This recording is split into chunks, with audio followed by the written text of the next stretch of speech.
Bonjour à tous, c'est Greg. Merci d'être sur la chaîne de cbdvou.fr. Aujourd'hui, on va parler d'huile de CBD. Enfin, on va en parler. On va surtout la cuisiner. Vous avez compris, ça va partir sur un 4 quarts à l'huile de CBD pour vous permettre de gérer votre stress et de pouvoir enfin dormir. Allez, on y va. Allez, on commence par la farine, le sucre vanillé, la levure et le sel. On va les réunir ensemble. Donc on sépare bien les ingrédients secs des ingrédients liquides pour obtenir le meilleur 4 quarts. C'est moi qui vous le dis. Vous mélangez bien les ingrédients solides entre eux. On veut bien les répartir et c'est bon. On passe au liquide. Toutes les proportions seront dans la description évidemment. Lait, œuf, matière grasse pour créer un milieu bien gras pour le CBD.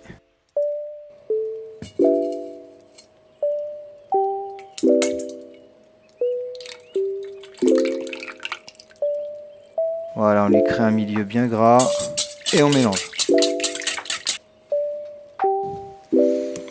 C'est le temps d'incorporer le CBD. Donc on y va, on met une pipette complète. Vous devez essayer, il faut ajuster. Peut-être qu'il vous en faudra plus ou moins, mais commencez par ça. Une pipette complète. Et vous devez ajuster, c'est à vous de créer votre posologie. Allez, on va réunir les ingrédients secs et les ingrédients liquides.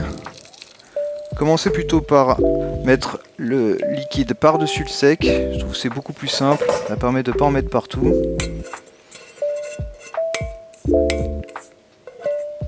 Et de ne pas en laisser.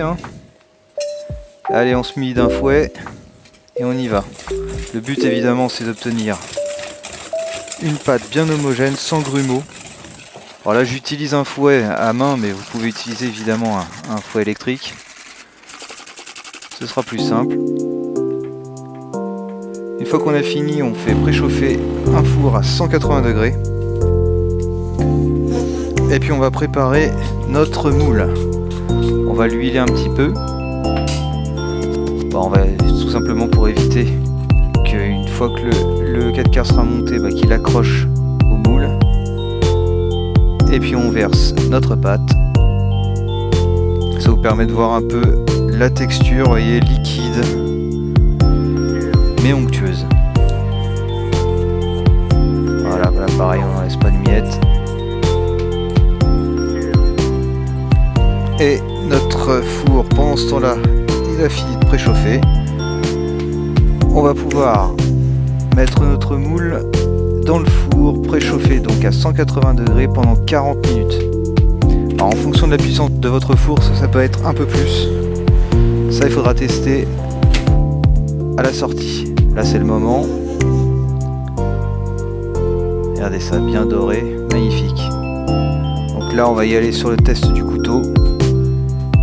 Si, quand la lame ressort, ça accroche, il faut le remettre 5 minutes au four.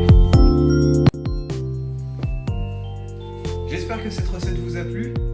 Partagez-la, montrez-nous des photos en commentaire et suivez notre compte parce qu'on vous mettra des mises à jour et de nouvelles recettes régulièrement. Allez, à plus.